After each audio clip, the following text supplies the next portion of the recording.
मेरा जन्म जहाँ पर हुआ है बाड़मेर जिले में, जोधपुर से आगे नाकोड़ा तीर्थ की तरफ जाते हैं। हमने अपने बचपन में देखा है कि जब आंधी चलती है, ये होली के आसपास, रात को सोते वक्त टीला इधर था और सुबह उठे तो सड़क के इस किनारे टीला मिलता है। बालू भी जो है पानी जितना शीघ्र नहीं मिटे, पर फिर भी हवा चलती है तो वो विलीन हो जाती है। इसकी तुलना आप कर सकते हैं पाक्षिक प्रतिक्रमण। ये साधु साध्वी जो भी है महाव्रती, अगर 15 दिन में अकाउंट्स क्लोज नहीं करते हैं तो तीर्थंकर महावीर की वाणी के अनुसार साधुत्व के सामने एक प्रश्न चिन्ह खड़ा होता है।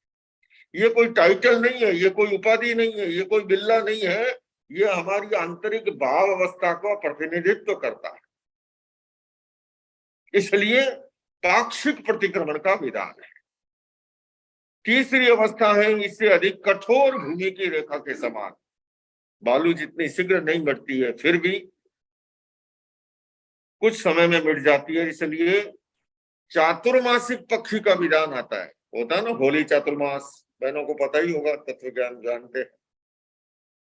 यहाँ पर ये आप लोगों की व्यवस्था है। एक श्रावक, ये श्रावक कोई न साधु बिल्ला टाइटल है, न श्रावक कोई उपाधि है। अगर श्रावक होकर के भी 4 महीने में अकाउंट्स क्लोज नहीं करता है, मैं कुछ नहीं कह रहा हूं बंधुओं, आगम ग्रंथ तीर्थंकर महावीर की वाणी है कि वहां श्रावकत्व के सामने प्रश्न चिन्ह खड़ा हो गया। वहां पर ये कोई टाइटल नहीं।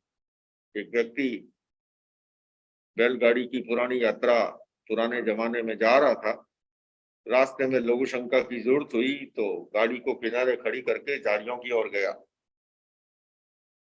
झाड़ियों की ओर गया, इतने में वो देखता है कि झाड़ियों के बीच से बैल थोड़ा आगे निकल गया और झाड़ियों के बीच से शेर आता दिखाई। उसने जब गाड़ी की ओर नजर की, क्योंकि बंदूक जो थी वो गाड़ी में, और बैल निकल गए आगे और इधर आ रहा है शेर झाड़ियों में। सोचा कोई बात नहीं, लाइसेंस तो मेरे पास ही है ना। लाइसेंस निकाला, रखा, देख चिता ये AK-47 का है, ध्यान रखना। अब चिता क्या लाइसेंस की भाषा जाने, वो हत्ता मारा, लाइसेंस के समेत चट कर गया। बंधुओं और बहनों, ये जितने टाइटल, जितनी उपाधि साधु साध्वी का हो, श्रावक श्राविका का हो, ये सब यहाँ तक है। वहां की व्यवस्था ये है भावधारा के साथ। अगर भावों के स्तर पर साधु साध्वी बन गया और 15 दिन में अकाउंट्स क्लोज नहीं करता है, श्रावक है और 4 महीने भी ग्रंथि का विमोचन नहीं करता है, तीर्थंकर महावीर कहते हैं वहां पर प्रश्न चिन्ह। और आखिरी है पत्थर की रेखा के समान अनंतानबंदी क्रोध मान माया लोग। आप पिछले साल भी आए थे, इस टाइल्स और टाइल्स के बीच में रेखा थी। इस साल भी है और अगले साल भी शायद मिलेगी। मरते समय तक भी कहेगा, देख बेटा मेरी संतान है, ध्यान रखना, इस पड़ोसी से मैंने तो वैर की परंपरा निभाली, तो मेरी संतान है, ध्यान रखना, सद्दाम हुसैन से भली दोस्ती कर लेना, इससे कभी मत बोलना। वो कहते कहते प्राण पंखेरु उड़ जाए, वो है अनंतानबंदी क्रोध। बंधुओं और बहनों, तीर्थंकर महावीर की वाणी के अनुसार मुक्ति की परिभाषा उन्होंने की है कषाय मुक्ति किल मुक्ति रेवे। इतनी सांप्रदायिक व्याख्या है। उन्होंने ये नहीं कहा कि श्वेतांबर की मुक्ति, कि दिगंबर की मुक्ति, के ये भी नहीं कहा जैन की मुक्ति, कि नॉन जैन की मुक्ति। वो तो केवल कहते हैं कषाय मुक्ति किल मुक्ति रेवे। मुक्ति का संबंध न देश से है न वेश से है। महावीर की वाणी के अनुसार उसका संबंध और केवल है वो है अपनी आंतरिक पवित्रता से, निर्मलता से, उज्ज्वलता से, जो राग द्वेष से मुक्त है, जो कषाय यानी क्रोध मान माया लोभ से मुक्त है, वो ही मुक्ति का अधिकारी। इतनी सांप्रदायिक व्याख्या है। वो कहते हैं सोई उज्जूय भुजष्ट धम्मो शुद्ध चिट्ठई। धर्म का पत्र कौन है? तीर्थंकर महावीर के अनुसार सोई उज्जूय भुजष्ट है, जो रिजु है, जो पवित्र है, जो निर्मल है, जो कषाय मुक्त है। तो बंधुओं, हमने ये जाना कि बंधन का संबंध कषाय से है बंधन का संबंध जितना कषाय प्रबल है उतना बंधन प्रगाढ़ है, मजबूत है। जितनी आसक्ति अटैचमेंट तीव्र है उतना ही बंधन मजबूत है। इसलिए इसको समझने की जरूरत है। दो प्रकार है बंधन का, एक कषाय जनित बंधन, दूसरा है योग जनित बंधन। योग यानी तीन करण, तीन योग, मन वचन और काया की प्रवृत्ति, इसको योग का है। वीतराग बन गया 11वें गुण स्थान में, किंतु बार बात है 13वां 14वां, 13वां है संयोगी केवली गुण स्थान, 14वां है अयोगी केवली गुण स्थान। योग वहां तक विद्यमान है, किंतु कषाय जो है, जो कषाय जनित बंधन है, अब इस बंधन को, कषाय की प्रगाढ़ता को, आसक्ति की मजबूती को समझने के लिए भगवान आदिनाथ का समोषण जुड़ा हुआ था। सुनेरी ने एक प्रश्न किया भगवान से कि बनते, इस समोशरण में ऐसा भी कोई है कि जो इसी जन्म में मुक्ति को प्राप्त होगा? भगवान ने अपने ज्ञान के बल पर मरीचि कुमार का, जो बाहर उपस्थित थे, उदाहरण दिया। ये जरूर कहा कि हाँ, मरुदेवी माता, भरत जी इसी जन्म के अंदर जो है। अब सुनेरी ने प्रश्न तो किया था जिज्ञासा के समाधान के लिए,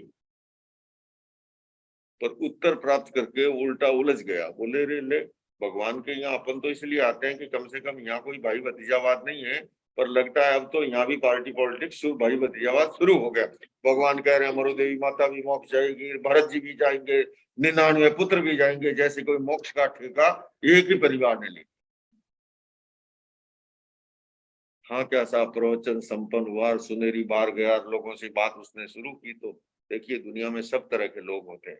हाँ, क्या कुछ लोग उसके साथ हो गए कि नहीं नहीं बिल्कुल ठीक कह रहा है, इसमें क्या बात है, लोकतंत्र का जमाना है, ये कोई बात हुई है क्या कि सारा मोक्ष एक ही परिवार जाएगा, बाकी को का कोई नंबर ही नहीं है?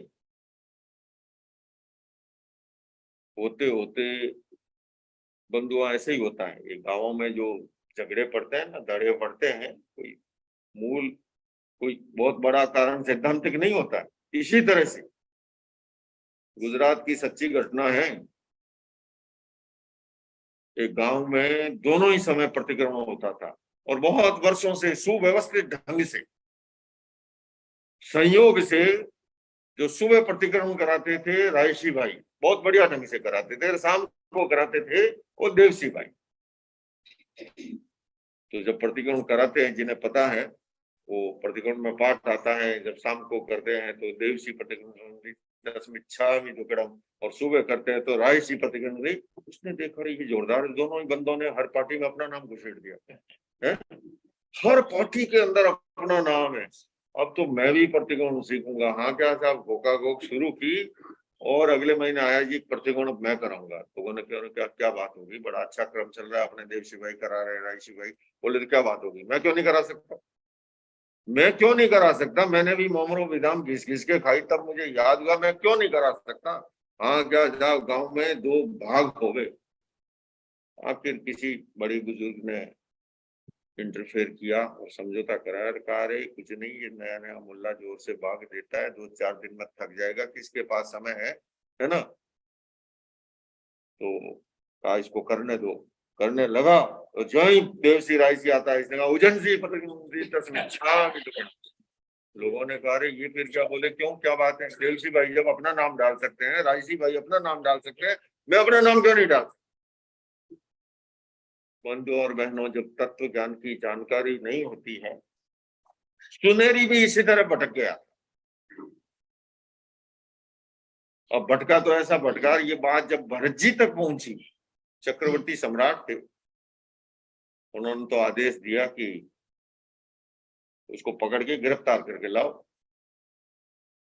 अब आजकल का जमाना तो था नहीं कि ले दे के छुटकारा हो जाए।